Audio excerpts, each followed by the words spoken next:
Hi ಎಲ್ರಿಗೂ, ನಾನು ನಿಮ್ಮ ಟೆಕ್ಕಿ ಕನ್ನಡತಿ ರಮ್ಯಾ. ಎಲ್ಲರೂ ಹೇಗಿದ್ದೀರಾ? ನಾನು ಚೆನ್ನಾಗಿದ್ದೀನಿ, ಎಲ್ಲರೂ ಚೆನ್ನಾಗಿದ್ದೀರಾ ಅಂತ ಭಾವಿಸ್ತೀನಿ. ನನ್ನ ಈ ಪುಟ್ಟ ಪ್ರಪಂಚಕ್ಕೆ ನಿಮಗೆಲ್ಲರಿಗೂ ಸ್ವಾಗತ, ಸುಸ್ವಾಗತ. ನಾನು ನನ್ನ ದಿನವನ್ನು ನೀರು ಕುಡಿದ್ಬಿಟ್ಟು ಆಮೇಲೆ ಟೀ ಜೊತೆ ಶುರು ಮಾಡಿಕೊಂಡು ಹಾಗೆ ಮುಂದಿನ ಕೆಲಸಗಳನ್ನು ನೋಡ್ಕೊಳ್ತಾ ಇದ್ದೆ. ಹಾಗೆ ನಿಮಗೆ ಈ ವಿಡಿಯೋದಲ್ಲಿ ಕೆಲವೊಂದು ಉತ್ತಮ ಮಾಹಿತಿಗಳನ್ನು, ಮಕ್ಕಳಿಗೆ ರಾಗಿ ಸರಿಯನ್ನು ಮನೇಲಿ ಹೇಗೆ ಮಾಡೋದು ಅಂತ ನಿಮಗೆ ತೋರಿಸಿದ್ದೀನಿ. ರಾಗಿ ಸರಿ ಅಂದ ತಕ್ಷಣ ನಾನು ಅದನ್ನು ಏನು ಅಂತ ಹೇಳಿದರೆ ಕಡಿದು ಬಿಟ್ಟು ರುಬ್ಬಿ ಅದರ ಹಿಂಡಿ ತೆಗೆದ್ಬಿಟ್ಟು ಆ ಥರ ಮಾಡೋದಲ್ಲ. ಅದನ್ನು ಪುಡಿ ಮಾಡಿಕೊಂಡು ಯಾವ ಥರ ರಾಗಿನ ತಂದುಬಿಟ್ಟು ಪುಡಿ ಮಾಡಿಕೊಂಡು ಸರಿ ಯಾವ ಥರ ಮಾಡ್ತೀನಿ ಅಂತ ನಿಮಗೆ ನಾನು ತೋರಿಸ್ತೀನಿ, ನೀವು ನೋಡ್ಬೋದು. ಹಾಗೆ ವೀಕೆಂಡ್ ಅಂತ, ಇದು 2 ದಿನದ ವೀಕೆಂಡ್ ವ್ಲಾಗ್ ಆಗಿರುತ್ತೆ. ವೀಕೆಂಡಲ್ಲಿ ನಾನು ಯಾವ ಥರ ಕೆಲಸಗಳನ್ನು 2 ದಿನದ ವ್ಲಾಗನ್ನು ಒಟ್ಟಿಗೆ ಹಾಕಿದ್ದೀನಿ. ಹಾಗೆ ರಾಗಿ ಸರಿ ಒಂದು ಒಳ್ಳೆ ಇನ್ಫಾರ್ಮೇಷನ್, ಹಾಗೆ ಒಂದು ಫೇಸ್ ಪ್ಯಾಕ್ ನಿಮಗೆ ನಾನು ಮಾಮೂಲಾಗಿ ಹಾಕ್ಕೊಳ್ಳೋ ಅಂಥದ್ದು ನಿಮಗೆ ತೋರಿಸಿದ್ದೀನಿ. ಹಾಗೆ ಒಂದಷ್ಟು ಗಿಡಗಳನ್ನು ನೆಡೋದು, ಕೆಲವೊಂದು ಈಗ ತರಕಾರಿಗಳನ್ನು ಯಾವ ಥರ ಮಾಡ್ಬೋದು, ಕೆಲವೊಂದು ಸಸಿಗಳ ಪರಿಚಯ ಎಲ್ಲ ನಿಮಗೆ ಮಾಡಿದ್ದೀನಿ. ನೀವು ಅದನ್ನು ನೋಡ್ಬೋದು, ನಿಮಗೂ ಕೆಲವೊಂದು ವಿಚಾರಕ್ಕೆ ಹೆಲ್ಪ್ ಆಗುತ್ತೆ. ಸೊ ಹಾಗಾಗಿ ನಿಮಗೆ ನಾನು ಈ ವಿಡಿಯೋದಲ್ಲಿ ಕೆಲವೊಂದನ್ನು ತೋರಿಸಿದ್ದೀನಿ, ನೀವು ನೋಡ್ಬೋದು. ಕೆಲವು ಗಿಡಗಳ ಪರಿಚಯ, ಈಗ ಸಿಟಿಯಲ್ಲಿದ್ದಾಗ ಕೆಲವೊಂದು ತರಕಾರಿಗಳನ್ನು ಯಾವ ಥರ ಮಾಡ್ಬೋದು ಅಂತ ಹೇಳ್ಬಿಟ್ಟು ನಾನು ನಿಮಗೆ ತೋರಿಸಿದ್ದೀನಿ. ಹಾಗೆ ನಾನು ತಿಂಡಿಗೆ ಕಾಯಿ ಪಪ್ಪಾಯಿದು ಕಡುಬು ಮಾಡಿದ್ದೆ. ಹಾಗೆ ಮಧ್ಯಾಹ್ನಕ್ಕೆ ಗೀ ರೈಸ್ ಮತ್ತು ಕೂರ್ಮ ಮಾಡಿದ್ದೆ. ಅದಾದಮೇಲೆ ಸಂಜೆ ಹೊತ್ತಿಗೆ ಸ್ಯಾಟರ್ಡೆ ಶನಿವಾರದಂದು ನಾನು ಗಿಡದ ಸ್ವಲ್ಪ ರೀಪ್ಲಾಂಟಿಂಗ್ ಕೆಲಸಗಳೆಲ್ಲ ಇತ್ತು. ಕೆಲವೊಂದು ದಾಸವಾಳ ಗಿಡಗಳಲ್ಲಿ ಹೂಗಳೇ ಆಗ್ತಾ ಇರೋದಿಲ್ಲ. ಆಗ ನಾವೇನು ಮಾಡಬೇಕು ಅಂದರೆ ಅದನ್ನು ಮಣ್ಣುಗಳೆಲ್ಲ ತೆಗೆದು, ಹಳೆ ಮಣ್ಣುಗಳನ್ನು ತೆಗೆದು ಹೊಸ ಮಣ್ಣುಗಳನ್ನು ಹಾಕ್ಕೋಬೇಕು. ಹಾಗೆ ಒಂದು ಸ್ವಲ್ಪ ಈಟ್ ಅಂತ ಹೇಳಿದರೆ ಗೊಬ್ಬರವನ್ನು ಹಾಕಿ ಅದಕ್ಕೆ ನೀರು ಹಾಕಿ ಅದನ್ನು ಪೋಷಣೆ ಮಾಡಬೇಕಾಗತ್ತೆ. ಸೊ ಹಾಗೆ ಇದು ತುಂಬ ಒಳ್ಳೆ ಕಲರಿನ ದಾಸವಾಳ ಗಿಡ. ಬಟ್ ಇದರಲ್ಲಿ ಹೇಗೆ ಅಂತ ಹೇಳಿದರೆ ಈಗಲೂ ಒಂದೊಂದು ಹೂಗಳಾಗುತ್ತಷ್ಟೇ, ತುಂಬ ಹೂಗಳೇನೂ ಆಗಲ್ಲ. ಅದಕ್ಕೋಸ್ಕರ ನಾನೇನು ಮಾಡಿದೆ ಅಂತ ಹೇಳಿದರೆ ಅದನ್ನು ರೀಪ್ಲಾಂಟಿಂಗ್ ಮಾಡಿದೆ. ಹಾಗೆ ಒಂದು ಪುಟ್ಟ ಕರಿಬೇವಿನ ಎಲೆ ಗಿಡ ಇದೆ. ನಮಗೆ ಮನೆ ಖರ್ಚಿಗೆ ಅಂತ ಹೇಳ್ತಾರಲ್ವ, ಮನೆ ಖರ್ಚಿಗೆ ಸಾಕಾಗುವಷ್ಟಿದೆ. ಹಾಗಾಗಿ ಅದನ್ನು ಸ್ವಲ್ಪ ಬುಡವನ್ನು ಒಗು ಮಾಡೋದು, ಅಂದರೆ ಉದುರಾಗಿ ಮಾಡೋದು, ಮಣ್ಣನ್ನು ಒಗು ಮಾಡೋದು ಅಂತ ನಮ್ಮ ಮನೆ ಭಾಷೆಗಳಲ್ಲಿ ಹೇಳ್ತಾರೆ. ಹಾಗೆ ಮಾಡಿದೆ. ಹಾಗೆ ಅದಕ್ಕೂ ಒಂದು ಸ್ವಲ್ಪ ಗೊಬ್ಬರ ಹಾಕಿದ್ದೆ. ನಾನು ಗೊಬ್ಬರ ಹಾಕ್ಕೊಂಡು ಇದು ಮಾಡಿದೆ. ಹಾಗೆ ಸೇವಂತಿಗೆ, ಒಂದು ವೈಟ್ ಸೇವಂತಿಗೆ ನಾನು ಇದರ ಮೊದಲೇ ನಿಮಗೆ ತೋರಿಸಿರ್ಬೋದು ವ್ಲಾಗಲ್ಲಿ. ಅದನ್ನು ಹೇಗೆ ಅಂತ ಹೇಳಿದರೆ ಬುಡ ತುಂಬ ಹಳೆಯದಾಗಿತ್ತು, ಅದಕ್ಕಾಗಿ ಅದನ್ನು ರೀಪ್ಲಾಂಟ್ ಮಾಡ್ಕೊಳ್ಬೇಕಾಗಿತ್ತು. ಹಾಗಾಗಿ ಅದರಲ್ಲಿ ಏನೇನು ಹೊಸ ಗಿಲ್ಲುಗಳಿರ್ತವೆ, ಹೊಸ ಗಿಡಗಳು ಏನು ಹುಟ್ಕೊಂಡಿರ್ತವೆ ಬೇರುಗಳಲ್ಲಿ, ಅದನ್ನು ನಾನು ಇದು ಮಾಡ್ತಾಯಿದ್ದೆ. ಹಾಗೆ ತಾವರೆ ಗಿಡ ನಾನು ಹೊರಗಡೆಯಿಂದ ಬೀಜ ತಂದುಬಿಟ್ಟು ಅದನ್ನ ಮಾಡಿದ್ದೆ. ಬಟ್ ಹೊಸ ಗಿಡಗಳಲ್ಲಿ ಅಷ್ಟು ಹೂಗಳು ಬಿಟ್ಟಿಲ್ಲ ಇನ್ನು. ಹಾಗಾಗಿ ತಾವರೆ ಹೂಗಳು ಒಂದು 3 ತಿಂಗಳಲ್ಲಿ ಆಗಬೇಕು ಅಂತ ಲೆಕ್ಕ. ಬಟ್ ಅದಕ್ಕೆ ಒಂದಷ್ಟು ಆರೈಕೆಗಳಿದೆ. ಎಲುಬಿನ ಹುಡಿ ಹಾಕಿದ್ರೆ ಆಗತ್ತೆ ಅಂತೇಳಿ ನನ್ನ ಅಕ್ಕ ಕೂಡ ಹೇಳ್ತಾಯಿದ್ರು. ನನ್ನ ಅಕ್ಕ ಹೇಳಿದರು ಬಂದಾಗ, ಲಾಸ್ಟ್ ದಸರಾಕ್ಕೆ ನಾನು ಅವ್ರ ಜೊತೆ ಇದ್ದ ವ್ಲಾಗನ್ನು ಹಾಕಿದ್ದೆ. ಅದರಲ್ಲಿ ಹೇಳಿದರು, ಎಲುಬಿನ ಹುಡಿಯನ್ನು ತಂದು ಅದರಲ್ಲಿ ಬಟ್ಟೆಯಲ್ಲಿ ಕಟ್ಟಿ ತಾವರೆ ಇದರಲ್ಲಿ ಇಳಿಬಿಡಬೇಕು ಅಂತ. ಅದನ್ನು ನಾನು ಇನ್ನೂ ಟ್ರೈ ಮಾಡಿಲ್ಲ, ಮಾಡಬೇಕಷ್ಟೇ. ಬಟ್ ಇವಾಗ ಗೊಬ್ಬರ ಹಾಕ್ಕೊಳ್ತಾ ಇದ್ದೀನಿ. ತಾವರೆಗೆ ಗೊಬ್ಬರ ಹಾಕೋಕೆ ಹೋಗಿಲ್ಲ, ನೀರಷ್ಟು ಚೇಂಜ್ ಮಾಡ್ಕೊಳ್ಬೋದು ತಾವರೆದ್ದು. ಸೊ ಅದಾದಮೇಲೆ ಸಂಜೆ ಹೊತ್ತಿಗೆ ನಂಗೆ ಒಂದಷ್ಟು ಬಟ್ಟೆಗಳನ್ನ ಮಡಚೋದೆಲ್ಲ ಇತ್ತು. ಒಣಗಿದ ಬಟ್ಟೆಗಳನ್ನು ಮಡಚ್ಕೊಳ್ತಾ ಇದ್ದೆ. ರಜೆ ದಿನ ಆದರೂ ನನಗೊಂದಷ್ಟು ಆರ್ಟ್ ಮಾಡೋದು ಆಗಲಿ, ನನ್ನ ಮನೆ ಕೆಲಸಗಳು ಮಾಡ್ಕೊಳ್ಳೋದಾಗಲಿ ಇತ್ತು. ಹಾಗೆ ಸಂಜೆ ಹೊತ್ತಿಗೆ ಕೆಲವೊಂದು ತಿಂಡಿ ತಿನಿಸುಗಳನ್ನು ಪ್ರಯತ್ನ ಪಡೋದು, ಹೊಸ ತಿಂಡಿ ತಿನಿಸುಗಳನ್ನು, ಈ ಥರ ಕೆಲಸಗಳನ್ನು ನಾನು ಮಾಡ್ತಾ ಇರ್ತೀನಿ. ಹಾಗಾಗಿ ನನಗೆ ಸಮಯ ಹೋಗಿದ್ದೇ ಗೊತ್ತಾಗಲ್ಲ, ವೀಕೆಂಡ್ ಅನ್ನೋದು ನನಗೆ ಗೊತ್ತೇ ಆಗಲ್ಲ. ಹಾಗೆ ಮಗ ಚಿಕ್ಕವನಲ್ವಾ, ಹಾಗಾಗಿ ಅವನನ್ನು ನೋಡ್ಕೊಳ್ಳೋದು ಎಲ್ಲ ಇರುತ್ತೆ. ಸೊ ಇಷ್ಟೊಂದು. ಹಾಗೆ ಈ ವೀಕೆಂಡ್ ಸ್ವಲ್ಪ ಸ್ಯಾಟಿಸ್ಫೈಡ್ ವೀಕೆಂಡ್ ಅಂತ ಹೇಳ್ಬೋದು. ಯಾಕಂದರೆ ಮನೆಯಲ್ಲೇ ಇದ್ದು ಒಂದಷ್ಟು ಕ್ಲೀನಿಂಗ್ಗಳನ್ನು ಮಾಡ್ಕೊಂಡ್ವಿ. ನಾನು ಯಾವುದೇ ಕ್ಲೀನಿಂಗಿಗಾಗಲಿ ಯಾವುದಕ್ಕೂ ಜನ ಇಟ್ಕೊಂಡಿಲ್ಲ, ನಾವೇ ಮಾಡ್ತೀವಿ. ನಾನಾಗಲಿ ಹಸ್ಬೆಂಡ್ ಆಗಲಿ ಮಾಡ್ತೀವಿ. ಆಬ್ವಿಯಸ್ಲಿ ನಾನು ಕೆಲಸ ಮಾಡ್ತಾ ಇದ್ದಾಗ ಮಗನ ಅವ್ರು ನೋಡ್ಕೊತಾರೆ, ಅವ್ರು ಕೆಲಸ ಮಾಡ್ತಾ ಇದ್ದಾಗ ಮನೆ ಕೆಲಸ ಆಗಲಿ ಕ್ಲೀನಿಂಗ್ ಆಗಲಿ ಅವ್ರು ಮಾಡ್ತಾಯಿದ್ರೆ ನಾನು ನೋಡ್ಕೊತೀನಿ. ಹಾಗೆ ಚಿಕ್ಕ ಮಕ್ಕಳಿದ್ದಾಗ ಒಬ್ಬರು ಅವ್ರ ಜೊತೆನೇ ಬೇಕಾಗತ್ತೆ. ಸೊ ಹಾಗೆ ಕಬೋರ್ಡಿದ್ದು ಕೆಲವು ಸಾರಿದು ಅರೇಂಜ್ಮೆಂಟ್ ಮಾಡೋದಿತ್ತು, ನಿಮಗೆ ನಾನು ಮುಂದೆ ತೋರಿಸಿದ್ದೀನಿ.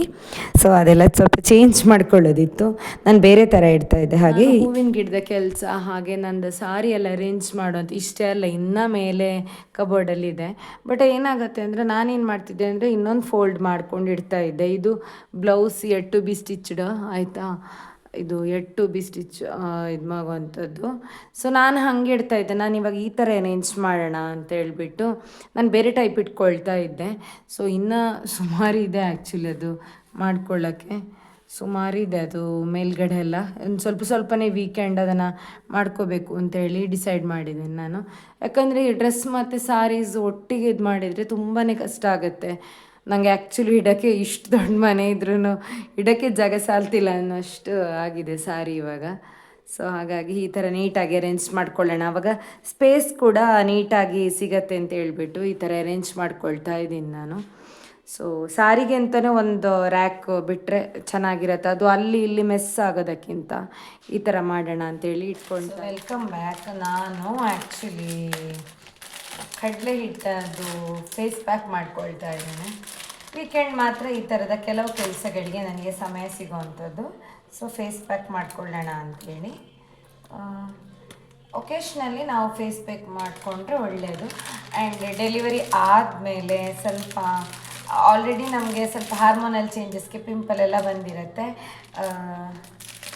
ಏನು ಅಂತ ಹೇಳಿದರೆ ಕೆಲವೊಂದು ಸತಿ ಆ ಟೈಮಲ್ಲಿ ಸ್ಕಿನ್ ಕೇರ್, ಹೇರ್ ಫಾಲ್ ಇರುತ್ತೆ, ಹೇರ್ ಕೇರ್ ಮಾಡ್ಕೋಬೇಕಾಗತ್ತೆ. ಈ ಥರದ್ದೆಲ್ಲ ಮಾಡಿಕೊಂಡ್ರೆ ಒಳ್ಳೆಯದು, ಹಾಗಾಗಿ ನಾನು ಮಾಡ್ಕೊಳ್ತಾ ಇದ್ದೇನೆ. ಸೊ ನೋಡೋಣ, ನಾನು ಒಂದು ಸಣ್ಣ ಬೌಲಿಗೆ ಒಂದು ಸ್ವಲ್ಪ ಕಡಲೆ ಹಿಟ್ಟು ಹಾಕ್ಕೊಂಡು, ಸೇಮ್ ಏನಿಲ್ಲ ಕಡಲೆ ಹಿಟ್ಟು, ಹಾಲು, ಅರಿಶಿನ ಪುಡಿ ಈ ಥರ ಏನಾದರೂ ಮಾಡಿಕೊಂಡ್ರೆ ಆಗುತ್ತೆ, ಚೆನ್ನಾಗಿರುತ್ತೆ. ಸೊ ಇವಾಗ ಒಂಚೂರು ನಾನು ಅರಿಶಿನ ಪುಡಿ ಹಾಕ್ಕೊಳ್ತಾ ಇದ್ದೇನೆ. ಒಂಚೂರು ಅರಿಶಿನ ಪುಡಿನ ಇಲ್ಲಿ ನಾನು ಹಾಕ್ಕೊಳ್ತಾ ಇದ್ದೇನೆ. ಸೊ ಹಾಕಿ ಒಂದು 20 ನಿಮಿಷ ಬಿಟ್ಟು ಆಮೇಲೆ ಮುಖ ಫೇಸ್ ವಾಶ್ ಮಾಡ್ಕೊಂಡಿರುತ್ತೆ. ಬಟ್ ಹಾಕೋ ಮೊದಲು ಕೂಡ ಒಂದು ಸತಿ ಫೇಸ್ ವಾಶ್ ಮಾಡ್ಕೊಂಡು ನೀಟ್ ಮಾಡಿಕೊಂಡ್ರೆ ಚೆನ್ನಾಗಿರುತ್ತೆ ಅಂತ, ಒಳ್ಳೆಯದು, ಚೆನ್ನಾಗಿರುತ್ತೆ ಅಂತ. ಸೊ ಒಂದು ಸ್ವಲ್ಪ ಹಾಲು ಹಾಕ್ಕೊಳ್ತಾ ಇದ್ದೀನಿ ನಾನು ಇದಕ್ಕೆ, ಒಂಚೂರು ಹಾಲು ಹಾಕ್ಕೊಳ್ತಾ ಇದ್ದೇನೆ, ತುಂಬ ಏನು ಬೇಡ. ಅದು ಹೆಂಗೆ ಅಂದರೆ ಒಂದು ಸ್ವಲ್ಪ ಪೇಸ್ಟ್ ಮಾಡ್ಕೊಳ್ಳೋ ಅಷ್ಟು ಹಾಲು ಹಾಕಿದರೆ ಸಾಕಾಗತ್ತೆ. ಇದನ್ನು ಇವಾಗ ನಾನು ಕೈಯಲ್ಲೇ ಮಿಕ್ಸ್ ಮಾಡ್ಕೊಳ್ತಾ ಇದ್ದೀನಿ. ತುಂಬ ತೆಳ್ಳಗೇನೂ ಬೇಡ, ತುಂಬ ಇದೂ ಬೇಡ, ಇದೂ ಬೇಡ. ಹಾಗೆ ಲಿಂಬೆ ರಸ ಹಾಕಿದರೆ ನಮ್ಮದು ಪೋರ್ಸಲ್ಲಿರೋಂಥ ಏನಾದರೂ ಗಲೀಜು ಆ ಥರ ಏನಾದರೂ ಇದ್ದರೆ ಅದು ಕೂಡ ನಮಗೆ ಕಡಿಮೆ ಆಗುತ್ತೆ. ಸೊ ಸ್ಟಿಕ್ಕರನ್ನು ತೆಗೆದುಬಿಟ್ಟು ಇವಾಗ ಹಾಕ್ಕೊಳ್ತಾ ಇದ್ದೀನಿ, ಅಲ್ಲಿಗೂ ಹಾಕ್ಕೊಳ್ಬೇಕಲ್ವ, ಹಾಗಾಗಿ ಈ ಥರ ಹಾಕ್ಕೊಂಡ್ರೆ ಆಯಿತು. ಈ ಥರ ಹಾಕಿ ಸ್ವಲ್ಪ ಈ ಥರ ಸರ್ಕ್ಯುಲರ್ ಮೋಷನಲ್ಲಿ ಈ ಥರ ಮಾಡಿಕೊಂಡ್ರೆ ಆಯಿತು. ಫುಲ್ ಫೇಸಿಗೆ ಹಾಲು ಮತ್ತು ಮೊಸರು ಈ ಥರದ್ದೆಲ್ಲ ಹಾಕಿ ಮಿಕ್ಸ್ ಮಾಡ್ಕೊಳ್ಳೋದ್ರಿಂದ ಕ್ಲೆನ್ಸಿಂಗಿಗೆ ಹೆಲ್ಪ್ ಆಗುತ್ತೆ.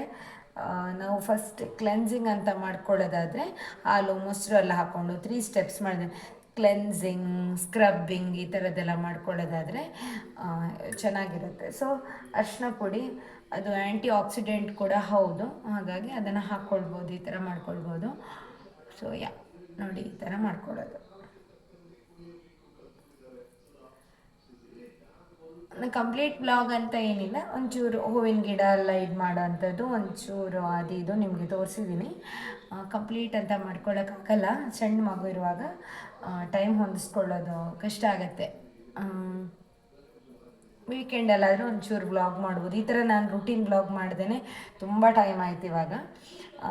ಸೊ ಲಾಂಗ್ ವೀಡಿಯೋ ಮಾಡ್ದೇನೆ ಒಂದಷ್ಟು ಇನ್ಫಾರ್ಮೇಟಿವ್ ಆಗಿರಲಿ ಅಂತ ಅಂದ್ಕೊಳ್ತೇನೆ, ಹಾಗಾಗಿ ಹಾಕೋಕ್ಕೆ ಹೋಗಲ್ಲ ನಾನು. ಬರೀ ನಾವು ಮನೆ ಕೆಲಸ ಮಾಡೋದು ಅದೆಲ್ಲ ಏನು ತೋರಿಸೋದು ಅಂತ ಹೇಳ್ಬಿಟ್ಟು ಮಾಡೋಕ್ಕೆ ಹೋಗಲ್ಲ. ಬಟ್ ಕೆಲವೊಂದು ಸತಿ ಮಾಡ್ತೀನಿ. ಸೊ ಇದನ್ನು ಹಾಕಿ 20 ಮಿನಿಟ್ಸ್ ಆದಮೇಲೆ ಮತ್ತೆ ತೊಳ್ಕೊಳ್ಳೋವಂಥದ್ದು ಅಷ್ಟೇ. ಸೊ ಇನ್ನೇನಾದರೂ ನಾನು ಇನ್ಫಾರ್ಮೇಷನ್ ಇದ್ದರೆ ನಿಮಗೆ ಶೇರ್ ಮಾಡ್ಕೊಳ್ತೀನಿ, ಓಕೆನಾ? ಅದಾದಮೇಲೆ ನಾನು ರಾತ್ರಿ ಊಟ ಎಲ್ಲ ಆದಮೇಲೆ ಕೋಲಿನ್ ಸ್ಪ್ರೇ ಮಾಡಿಕೊಂಡು ಎಲ್ಲ ಕಿಚನ್ನ ಕ್ಲೀನ್ ಮಾಡ್ಕೊಳ್ತೀನಿ. ನಾವು ಕ್ಲೀನಾಗಿ ಇಟ್ಕೊಂಡ್ರೆ ಜಿರಳೆ ಕಾಟ ಅದು ಇದು ಇರೋದಿಲ್ಲ. ಯಾವಾಗ ಮಾಯಿಶ್ಚರ್ ಜಾಸ್ತಿ ಇರುತ್ತೆ ಅಂದರೆ ಅಲ್ಲಲ್ಲಿ ನೀರು ಬಿದ್ದುಕೊಂಡು ನಾವು ಕ್ಲೀನಾಗಿಡದೆ ತಿಂಡಿಗಳೆಲ್ಲ ಅಲ್ಲಲ್ಲೇ ಬಿದ್ದುಕೊಂಡಿದ್ರೆ ಜಿರಳೆ ಕಾಟಗಳು ಜಾಸ್ತಿ. ಈ ಥರದ್ದು ಏನಾದರೂ ಸ್ಪ್ರೇ ಮಾಡ್ಕೊಂಡಿದ್ರೆ ನೀಟಾಗಿ ಎಣ್ಣೆ ಪಸೆಗಳಿದ್ರೆ ಅಥವಾ ಏನಾದರೂ ಇದ್ದರೆ ಹೋಗುತ್ತೆ. ಹಾಗೆ ನಾನು ಸಂಡೇ ವ್ಲಾಗಲ್ಲಿ ನಾನು ಇಲ್ಲಿ ಕ್ಲೀನಿಂಗ್ ಸ್ಟಾರ್ಟ್ ಮಾಡ್ಕೊಂಡಿದ್ದೀನಿ. ಕಿಟಕಿ ಎಲ್ಲ ಕ್ಲೀನಿಂಗ್ ನಾನು ಆವಾಗಲೇ ಹೇಳಿದೆ, ಅರ್ಧ ಹಸ್ಬೆಂಡ್ ಮಾಡಿದರು, ಎತ್ತರದಲ್ಲಿರೋದನ್ನು ಹಸ್ಬೆಂಡ್ ಮಾಡಿದರು. ನನಗೆ ವ್ಲಾಗಲ್ಲಿ ಮಿಸ್ ಆಯಿತು. ಸೋಫಾವನ್ನು ವ್ಯಾಕ್ಯೂಮ್ ಮಾಡೋದು ಇದೆಲ್ಲ ಅವರೇ ಮಾಡಿದರು. ಸೊ ಅದಾದಮೇಲೆ ನಾನೊಂದಷ್ಟು ನಂದು ಕೆಲಸಗಳೇನೇನಿದೆ ಅದನ್ನು ಮಾಡಿಕೊಂಡೆ. ಎಸ್ ಎಸ್ ಹಾಗಿದ್ರೆ ಕ್ಲೀನಿಂಗ್ ಕೆಲಸನ ಮಾಡಿಕೊಂಡೆ. ಆಮೇಲೆ ಕೆಲವೊಂದು ತರಕಾರಿ ಬೀಜಗಳನ್ನು ಹಾಕೋದಿತ್ತು. ಅದಕ್ಕೋಸ್ಕರ ಯಾವಾಗಲೂ ನಾವು ಚಟ್ಟಿಯಲ್ಲಿ ಹಾಕೋದಿದ್ರೆ ಏನು ಅಂದರೆ ಅದನ್ನು ತೂತ ಮಾಡ್ಕೊಳ್ಬೇಕು. ಆಮೇಲೆ ಕೊತ್ತಂಬರಿ ಬೀಜ, ಮೆಂತ್ಯ ಬೀಜ ಎಲ್ಲ ಬೀಜ ಹಾಕ್ಕೊಳ್ಳೋದಿತ್ತು ಹೊರಗಡೆ. ನಾನು ಕೊತ್ತಂಬರಿ ಸೊಪ್ಪೆಲ್ಲ ಹೊರಗಡೆಯಿಂದ ತರಲ್ಲ, ಮನೆಯಲ್ಲೇ ಬೀಜ ಹಾಕ್ಕೊಂಡು ಮಾಡ್ತೀನಿ. ಮೆಂತ್ಯ ಸೊಪ್ಪಾಗಲಿ, ಸಬ್ಸಿಗೆ ಸೊಪ್ಪಾಗಲಿ ಅದು ಕೂಡ ನಾನು ಹಾಗೆ ಮನೆಯಲ್ಲೇ ಮಾಡ್ಕೊತೀನಿ. ಹಾಗೆ ಪ್ಲಾಸ್ಟಿಕ್ ಚಟ್ಟಿಗಳನ್ನು ಈ ಥರ ಹೋಲ್ ಮಾಡ್ಕೊಳ್ತಾ ಇದ್ದೆ. ಕಬ್ಬಿಣವನ್ನು ಕಾಯಿಸಿ ಚಾಕು ಅಥವಾ ಇನ್ನೇನಾದರೂ ಕಬ್ಬಿಣದಿದ್ದರೆ ಅದನ್ನು ಕಾಯಿಸಿಬಿಟ್ಟು ನಾನು ಹೋಲ್ ಮಾಡ್ಕೊಳ್ತಾ ಇದ್ದೆ.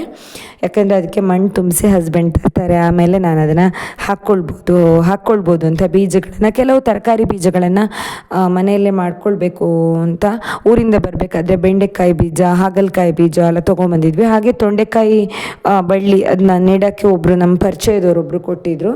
ಅದಾದಮೇಲೆ ನಾನೀಗ ಇಲ್ಲಿ ಅದೊಂದು ಅಷ್ಟು ಕೆಲಸ ಆದಮೇಲೆ ಇಲ್ಲಿ ರಾಗಿ ಸರಿ ಹೇಗೆ ಮಾಡೋದು ಅಂತ ನಿಮಗೆ ತೋರಿಸ್ತೀನಿ. ರಾಗಿನ ಈ ಥರ ಇಡೀ ರಾಗಿನ ತೊಗೋಬೇಕು. ಮಕ್ಕಳಿಗೆ ಯಾವ ಥರ ತಿನ್ನೋಕ್ಕೆ ಕೊಡ್ಬೋದು ಅಂತ ಮಣ್ಣಿ ಮಾಡಿ ಕೊಡ್ತಾರಲ್ಲ ಆ ಪ್ರೊಸೀಜರ್ ಹೇಳ್ತೀನಿ. ಇದನ್ನು ಚೆನ್ನಾಗಿ ತೊಳ್ಕೊಬೇಕು ಫಸ್ಟು. ತುಂಬ ಒಂದು 4-5 ಸತಿ ಧೂಳು ಕಸ ಏನೇ ಇದ್ರೂ ಹೋಗಬೇಕು. ಆಮೇಲೆ ಒಂದು ತಟ್ಟೆ ಇಟ್ಟು ಬಟ್ಟಲಲ್ಲಿ ಒಂದು ಬಟ್ಟೆ ಹಾಕಿ ಅದನ್ನು ಮುಚ್ಕೊಂಡು ನಾನು ಬಿಸಿಲಿಗೆ ಇಡ್ತೀನಿ. ಯಾಕೆಂದರೆ ಧೂಳೆಲ್ಲ ಹಾರತ್ತೆ. ಮಕ್ಳಿಗೆ ಕೊಡೋದ್ರಿಂದ ಅದು ಆದಷ್ಟು ಎಷ್ಟು ನಾವು ಕ್ಲೀನಾಗಿ ನೀಟಾಗಿ ಇದು ಮಾಡಿ ನೋಡಿ ಬಿಸಿಲಿಗೆ ಇಡ್ಬೇಕಾದ್ರೆ ಈ ಥರ ಟವೆಲ್ ಮುಚ್ಕೊಂಡಿನಿ. ಅದ್ರ ಒಳಗಡೆ ರಾಗಿ ಇದೆ, ಬಿಸಿಗೆ ಒಣಗತ್ತೆ. ತುಂಬಾ ಬಿಸಿಲಿರುವಾಗ ಇಟ್ಕೋಬೇಕು. ನೋಡಿ ಇವಾಗ ಇದು ಒಣಗಿದೆ. ಇದನ್ನು ನಾನು ಬಿಸಿಲಲ್ಲಿ ಒಣಗಿಸಿದ ಮೇಲೆ ಒಂದು ಇದಕ್ಕೆ ಹಾಕ್ಕೊಳ್ತೀನಿ. ಬಿಸಿಲಲ್ಲಿ ಒಣಗಿಸ್ಕೊಂಡ್ಮೇಲೆ ನಾನು ಅದನ್ನು ಇದಕ್ಕೆ ಹಾಕ್ಕೊಳ್ತೀನಿ. ಬಣಲೆಗೆ ಹಾಕ್ಕೊಂಡು ಚೆನ್ನಾಗಿ ಸ್ವಲ್ಪ ಬಿಸಿ ಮಾಡಿ ಮತ್ತು ಸಣ್ಣ ಉರಿಯಲ್ಲಿ ಹುರ್ಕೊಳ್ತೀನಿ ಸ್ವಲ್ಪನೇ. ಯಾಕಂದರೆ ಇನ್ನೇನಾದರೂ ಒಂದು ಸ್ವಲ್ಪ ಒದ್ದೆ ಆಗಿದ್ದರೆ ಅಥವಾ ಒಂದು ಪರಿಮಳ ಬರೋವರೆಗೆ ಹುರ್ಕೊಂಡು ಆಮೇಲೆ ಅದನ್ನು ಮಿಕ್ಸರ್ ಜಾರಿಗೆ ಹಾಕಿ ಗ್ರೈಂಡ್ ಮಾಡ್ಕೊಂಡು ಈ ಥರ ಸೋಸ್ಕೊಳ್ತೀನಿ. ಅದನ್ನು ಪೌಡರ್ ಮಾಡ್ಕೊಂಡು ಈ ಥರ ಡಬ್ಬಿಯಲ್ಲಿ ಸ್ಟೋರ್ ಮಾಡ್ಕೊಳ್ತೀನಿ. ಈ ಥರ ಡಬ್ಬದಲ್ಲಿ ಸ್ವಲ್ಪ ಸ್ವಲ್ಪ ಮಾಡಿ ಹಾಕ್ಕೊಂಡು ಒಂದು ಪಾತ್ರೆಯಲ್ಲಿ ನೀರು ಇಟ್ಕೋಬೇಕು. ನೀರು ಇಟ್ಕೊಂಡ್ಬಿಟ್ಟು ನಾವು ನೀರು ಕುದೀತಾ ಇದ್ದಂಗೆ ಕುದಿಯೋಕ್ಕೆ ಬಿಡಬೇಕು ನೀರನ್ನು. ಆಮೇಲೆ ಒಂದು ಕಪ್ಪಲ್ಲಿ ನಾವೇನು ಮಾಡಬೇಕು ಅಂತ ಹೇಳಿದರೆ ಒಂದು ಸಣ್ಣ ಗ್ಲಾಸಲ್ಲಿ ಇದನ್ನು ಕುದಿಯೋಕ್ಕೆ ಬಿಡಬೇಕು. ಸ್ವಲ್ಪ ನೀರು ತೊಗೊಂಡು ಇದಕ್ಕೆ ಒಂದು ಗ್ಲಾಸಿಗೆ ಒಂದು ಸ್ವಲ್ಪ ನೀರು ತೊಗೊಂಡು 1 ಚಮಚ ಅಥವಾ 1.5 ಚಮಚ ರಾಗಿ ಹಿಟ್ಟನ್ನು ಹಾಕ್ಕೊಳ್ಬೇಕು. ಇದನ್ನು ಚೆನ್ನಾಗಿ ಗಂಟಿಲ್ದಾಗಿ ಈ ಥರ ಮಿಕ್ಸ್ ಮಾಡ್ಕೋಬೇಕು. ಗಂಟಿರಬಾರ್ದು, ಚೆನ್ನಾಗಿ ಮಿಕ್ಸ್ ಮಾಡ್ಕೋಬೇಕು, ಗಂಟಾಗಲೇಬಾರ್ದು. ಹಾಗೆ ನೀರು ಕುದೀತಾ ಇದೆ ಒಲೆಯಲ್ಲಿ. ಇದು ಮಾತ್ರ ಗಂಟು ಇಲ್ದಂಗೆ ಮಾಡಿಬಿಟ್ಟು ಮತ್ತೆ ನಾವು ಅದನ್ನು ಮಿಕ್ಸ್ ಮಾಡ್ಕೊಳ್ಳೋದಿರುತ್ತೆ. ಗಂಟಾದರೆ ರಾಗಿ ಮಣ್ಣಿ ಕೂಡ ಗಂಟಾಗುತ್ತೆ. ಮಕ್ಕಳಿಗೆ ತಿನ್ನೋದಕ್ಕೆ ಚೆನ್ನಾಗಿರೋದಿಲ್ಲ. 1 ವರ್ಷದ ಒಳಗಿನ ಮಕ್ಕಳಾದರೆ ಅದಕ್ಕೆ ಉಪ್ಪು ಸಕ್ಕರೆ ಏನೋ ಹಾಕಬೇಡಿ. ಇವಾಗಿನ ಡಾಕ್ಟರ್ಸ್ ಎಲ್ಲ ಹೇಳ್ತಾರೆ ಉಪ್ಪು ಸಕ್ಕರೆ ಹಾಕಬಾರ್ದು 1 ವರ್ಷದವರೆಗೆ ಅಂತೇಳಿ. ಹಾಗಾಗಿ ಏನೂ ಸೇರಿಸಬೇಡಿ. ಅದಕ್ಕೊಂದು ಸ್ವಲ್ಪ ತುಪ್ಪ ಹಾಕಿದರೆ ಚೆನ್ನಾಗಿರುತ್ತೆ, ಟೇಸ್ಟು ಆಗುತ್ತೆ. ಉಪ್ಪು ಇಲ್ಲದೆ ರುಚಿಸಲ್ಲ ಅನ್ನೋದಕ್ಕೆ ಮಕ್ಕಳಿಗೆ ರುಚಿ ಅನ್ನೋದೇ ಗೊತ್ತಿರೋದಿಲ್ಲ ಅಲ್ವಾ. ಸೊ ಇಲ್ಲಿ ನೀರು ಕುದೀತಾ ಇದ್ದಂಗೆ ನಾವು ರಾಗಿ ಹಿಟ್ಟು ಹಾಕಿ ಕದಿಡ್ಕೊಂಡಿರೋ ನೀರನ್ನು ಇದಕ್ಕೆ ಹಾಕಿ ಚೆನ್ನಾಗಿ ಬೇಯಿಸ್ಕೋಬೇಕು. ಇದು ಬೇಯ್ತಾ ಇದು ದಪ್ಪ ಆಗುತ್ತೆ, ಮಣ್ಣಿ ಕನ್ಸಿಸ್ಟೆನ್ಸಿಗೆ ಬರುತ್ತೆ. ಇವಾಗ ನೀರಾಗಿದ್ರೂ ನೋಡಿ ಕುದೀತಾ ಅದು ಮಣ್ಣಿ ಕನ್ಸಿಸ್ಟೆನ್ಸಿಗೆ ಬರುತ್ತೆ. ನಾನು ನಿಮಗೆ ತೋರಿಸ್ತೀನಿ ಎಂಡಿಗೆ ಯಾವ ಕನ್ಸಿಸ್ಟೆನ್ಸಿಗೆ ಬಂದಿದೆ ಅಂತ ಹೇಳ್ಬಿಟ್ಟು. ಚೆನ್ನಾಗಿ ಇದು ಮಣ್ಣಿ ಕನ್ಸಿಸ್ಟೆನ್ಸಿಗೆ ಬಂದ ಮೇಲೆ ಚೆನ್ನಾಗಿ ಕುದಿಬೇಕು, ಚೆನ್ನಾಗಿ ಬೇಯಬೇಕು. ಅದು ಜೀರ್ಣ ಆಗಬೇಕು ಮಕ್ಕಳಿಗೆ. ಬರೀ ನಾವು ಒಂದು ಸ್ವಲ್ಪ ನೀರಿಟ್ಬಿಟ್ಟು ಅದನ್ನು ಹಿಂಗೆ ಮಿಕ್ಸ್ ಮಾಡಿ ಕೊಟ್ಟರೆ ಅದು ಬೆಂದಿರೋದಿಲ್ಲ. ಚೆನ್ನಾಗಿ ಬೆಂದಿದ್ದನ್ನು ಕೊಡಬೇಕು. 1 ವರ್ಷದ ಒಳಗಿನ ಮಕ್ಕಳಿಗೆ ಆಹಾರ ಕೊಡಬೇಕಾದ್ರೆ ಒಂದು ಸ್ವಲ್ಪ ನೋಡಿಕೊಂಡು ಒಂದು ಮಧ್ಯಮ ಉರಿಲಿ ಮಾಡಿಕೊಂಡ್ರೆ ಚೆನ್ನಾಗಿರುತ್ತೆ. ಇವಾಗ ನೋಡಿ ಮಂದ ಆಗಿದೆ. ನಾನು ಗ್ಯಾಸ್ ಉರಿನ ಆಫ್ ಮಾಡಿದ್ದೀನಿ. ಆಫ್ ಮಾಡಿಬಿಟ್ಟು ನೆಕ್ಸ್ಟು ನೋಡಿ ಇದು ತಣ್ಣಗಾದಾಗ ಯಾವ ಕನ್ಸಿಸ್ಟೆನ್ಸಿಗೆ ಇದಕ್ಕೆ ನಾನು ಒಂದು 2-3 ಡ್ರಾಪ್ ಆಗುವಷ್ಟು ತುಪ್ಪ ಹಾಕ್ಕೊಂಡಿದ್ದೀನಿ. ತುಂಬ ತುಪ್ಪ ಹಾಕಿದರೂ ಜೀರ್ಣ ಬರಲ್ಲ, ನಾವು ನೋಡ್ಕೊಂಡು ಹಾಕ್ಕೊಳ್ಬೇಕು. ಮಕ್ಕಳಿಗೆ ಇದನ್ನು ಮಿಕ್ಸ್ ಮಾಡ್ಕೋಬೇಕು. ಇವಾಗ ಯಾವ ಕನ್ಸಿಸ್ಟೆನ್ಸಿ ನೋಡಿ ಗಟ್ಟಿಯಾಗಿದೆ, ಮಣ್ಣಿ ಕನ್ಸಿಸ್ಟೆನ್ಸಿ. ಇದನ್ನು ತಿನ್ನೋಕ್ಕೆ ಕೊಡೋ ಅಂಥದ್ದು. ಸೊ ನೆಕ್ಸ್ಟ್ ಡೇಗೆ ನಾನು ಏನು ಮಾಡಿದ್ದೀನಿ ಅಂತ ಹೇಳಿದರೆ ಬಸಳೆ ಸೊಪ್ಪು ಆಗಿತ್ತಲ್ಲ ಮನೆ ಎದುರುಗಡೆ ಬಸಳೆ ಸೊಪ್ಪು ಸಾಂಬಾರು ಮಾಡೋಣ ಅಂತ ನಾನು ಸಂಡೇನೇ ಎಲ್ಲ ಕೊಯ್ದಿಟ್ಕೊಳ್ತಾ ಇದ್ದೆ. ಮಂಡೇ ಆಫೀಸ್ ಕೆಲಸ ಇರೋದ್ರಿಂದ ಸಂಡೇನೇ ಎಲ್ಲ ಕಟ್ ಮಾಡಿ ಇಟ್ಕೊಳ್ಳೋಣ ಅಂತೇಳಿ ನಾನು ಅದನ್ನು ರೆಡಿ ಮಾಡ್ಕೊಳ್ತಾ ಇದ್ದೆ. ಬಸಳೆ ಸೊಪ್ಪು ನಾವು ಅದಕ್ಕೆ ಒಂದಷ್ಟು ಆಲೂಗಡ್ಡೆ ಮತ್ತು ಹೆಸರು ಕಾಳು ಆಮೇಲೆ ಒಂದು ಸ್ವಲ್ಪ ಕ್ಯಾರೆಟ್ ಎಲ್ಲ ಹಾಕಿ ನಾನು ಸಾಂಬಾರು ಮಾಡೋಣ ಅಂತ ಪ್ಲ್ಯಾನ್ ಮಾಡ್ಕೊಂಡಿದ್ದೆ. ಹಾಗಾಗಿ ಎಲ್ಲ ಕಟ್ ಮಾಡಿ ಇಟ್ಕೊಳ್ತಾ ಇದ್ದೆ. ಇದೇನು ಗೊತ್ತಾ, ಇದು ತೊಂಡೆಕಾಯಿ ಬಳ್ಳಿಯನ್ನು ನಾವು ಒಳಗಡೆ ಪಾರ್ಕಿಂಗಲ್ಲಿ ಈ ಥರ ಬಿಟ್ಟಿದ್ದು. ಈ ಥರ ಇಷ್ಟು ಬಂದಿದೆ. ಇವಾಗ ಇಷ್ಟು ಹೋಗಿದೆ. ಇಷ್ಟು ಹೋಗಿದೆ. ಇದಕ್ಕೇನಾದರೂ ಕೊಡಬೇಕು. ಊರಲ್ಲಾದರೆ ಚಪ್ಪರ ಎಲ್ಲ ಹಾಕ್ಬೋದು. ಇಲ್ಲಿ ಹೊರಗಡೆ ಇಲ್ಲ ಟೆರೇಸಲ್ಲಿ ಮಾಡಬೇಕು. ಟೆರೇಸಲ್ಲಿ ಮಾಡಿದರೆ ಅಲ್ಲಿ ಹಾಗೆ ಬಿಡಬೇಕಾಗತ್ತೆ ಅಂಥೇಳಿ ಹೀಗೆ ಮಾಡಿದ್ದು. ಇದನ್ನು ಆ್ಯಕ್ಚುಲಿ ಹೇಗೆ ಅಂದರೆ ಇದು ದಪ್ಪ ದಂಟು ಇರುತ್ತೆ. ಇದನ್ನು ಈಗ ಅಡ್ಡಕ್ಕೆ ಮಣ್ಣಿನೊಳಗೆ ಹಾಕಬೇಕು. ಅದು ಚಿಗುರಿ ಈ ಥರ ಬರ್ತಿದೆ. ಈ ಥರ ಇದು ನಮ್ಮ ಪರಿಚಯದವರೊಬ್ಬರು ನಮಗೆ ಸ್ವಲ್ಪ ದಿನ ಹಿಂದೆ ಕೊಟ್ಟಿದ್ದು. ಇದು ತೊಂಡೆಕಾಯಿ ಬಳ್ಳಿ. ಹಾಗೆ ನಾನೊಂದಷ್ಟು ಇದು ದಾಸವಾಳ ಗಿಡ. ಇದು ಬದುಕ್ತಾ ಇದೆ ಅಷ್ಟೇ, ಇದೆಲ್ಲ. ಇದು ನೋಡಿ ಚಿಗುರು ಬಂದಿದೆ. ಇದು ಒಂದು ಸ್ವಲ್ಪ ಚಿಗುರ್ತಾ ಇದೆ. ಇದು ಮೊಗ್ಗು ಬಂದಿದೆ ನೋಡಿ. ಈ ದಾಸವಾಳದ್ದು ಮೊಗ್ಗು ಬಂದಿದೆ. ಇದು ಬದುಕಿದೆ. ಇದು ಆ್ಯಕ್ಚುಲಿ ಹಾಗೆ ಈ ದಾಸವಾಳನೂ ಬದುಕಿದೆ, ಚಿಗುರ್ತಾ ಇದೆ ಇಲ್ಲಿ. ಹಾಗೆ ಇದು ಊರಿಂದ ನಂಗೆ ಅತ್ತೆ ಗಿಡ ಮಾಡಿ ಕೊಟ್ಟಿದ್ದು. ಇದು ಒಳ್ಳೆ ಕೊಡಿ ಅಂತ. ಒಳ್ಳೆ ಕೊಡಿ ಇದು ನೆಲನೆಲ್ಲಿ, ಅದು ಅದರಲ್ಲೇ ಉಂಟು. ಇದರದ್ದು ಕಷಾಯ, ನೆಲನೆಲ್ಲಿದ್ದು ಕಷಾಯ ತಂಬುಳಿ ಮಾಡ್ಬೋದು. ಈ ಒಳ್ಳೆ ಕೊಡಿಯದ್ದು ಆ್ಯಕ್ಚುಲಿ ಸ್ಕಿನ್ ಅಲರ್ಜಿಸ್ ಎಲ್ಲ ಇದ್ದರೆ ಇದಾಗ್ತದೆ. ಫಂಗಲ್ ಇನ್ಫೆಕ್ಷನ್ ಎಲ್ಲ ಇದ್ದರೆ ಇದನ್ನು ಏನು ಮಾಡಬೇಕು ಅಂತ ಹೇಳಿದರೆ, ಇದಕ್ಕೆ ಹಸಿ ಹಾಲು ಮತ್ತು ಜೀರಿಗೆ ಮತ್ತು ಈ ಒಂದು 4-5 ಸೊಪ್ಪು ಹಾಕಿ ಅದನ್ನು ಜಜ್ಜಿ ನಾವು ಸ್ಕಿನ್ ಅಲರ್ಜಿ ಅದಲ್ಲಿಗೆ ಹಾಕಿದರೆ ಬೇಗನೆ ಕಡಿಮೆ ಆಗ್ತದೆ ಇದು. ಸೊ ಇದು ಇದರ ಉಪಯೋಗ. ಇದಕ್ಕೆ ಒಳ್ಳೆ ಕೊಡಿ ಅಂತ ನಮ್ಮ ಭಾಷೆಯಲ್ಲಿ ಹೇಳ್ತಾರೆ. ಇದಕ್ಕೆ ಸೈಂಟಿಫಿಕ್ ನೇಮ್ ಏನು ಅಂತ ನೋಡೋಣ, ನೋಡಿ ನಾನು ನಿಮಗೆ ಹೇಳ್ತೇನೆ. ಆದರೆ ನನಗೆ ಸಿಕ್ಕಿದರೆ ತಿಳಿದ್ರೆ ಹೇಳ್ತೀನಿ, ಇಲ್ಲಾಂದರೆ ನೋಡೋಣ. ಇದಕ್ಕೆ ಒಳ್ಳೆ ಕೊಡಿ ಅಂತ ನಾವು ಹೇಳೋದು. ಇದು ಬೆಂಡೆಕಾಯಿದು ಬೀಜ 2 ಅಲ್ಲ 4 ಇನ್ನೂ ಇದೆ. ನಾನು ಇವತ್ತೆರಡು, ನಿನ್ನ ಒಂದಿನ 2, ಒಂದಿನ ಸ್ಯಾಟರ್ಡೆ ಹಾಕುವಾಗ ವಿಡಿಯೋ ಮಾಡಿದ್ದು ಎಂಡಿಗೆ ಹಾಕಿದ್ದೀನಿ. ಮಣ್ಣು ಹಾಕ್ಬಿಟ್ಟು, ಮಣ್ಣನ್ನು ಹಸ್ಬೆಂಡ್ ತಂದು ಕೊಟ್ಟರು. ಬಿಕಾಸ್ ನನಗೆ ಅಗದು ತರಕ್ಕೆ ಕಷ್ಟ ಆಗುತ್ತೆ ಅಂತ ಹೇಳ್ಬಿಟ್ಟು ಸ್ವಲ್ಪ ದೂರ ಹೋಗ್ಬೇಕು. ಇಲ್ಲಿ ಸಿಟಿಯಲ್ಲಿ ಆಗಿರೋದ್ರಿಂದ ಮಣ್ಣೆಲ್ಲ ಹಂಗೆ ಬೇಕಾದಂಗೆ ಸಿಗಲ್ಲ.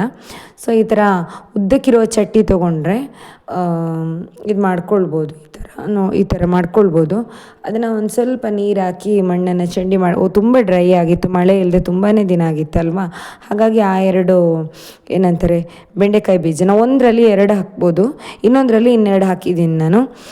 ಸ್ಯಾಟರ್ಡೆ 1-2 ಹಾಕಿದೆ, ಸಂಡೇ 1-2 ಹಾಕಿದೆ. ಬೆಂಡೆಕಾಯಿದು ಗಿಡ ಆಗಿರೋದ್ರಿಂದ ಇದರಲ್ಲಿ ಸಾಕಾಗತ್ತೆ.